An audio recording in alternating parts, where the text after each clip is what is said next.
benim en kötü huyum. Neden bu kadar serin suyun, anlamadım soruyum. Sensin benim en derin kuyum. Bak bu da benim en kötü huyum.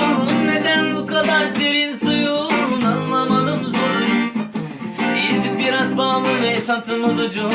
Yolumuz yokuş kokuşmuş hayaller içinde yok olmuşuz.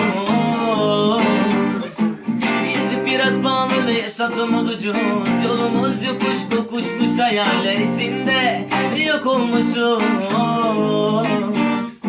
Sensin benim en derin kuyum. Bak bu da benim en kötü huyum.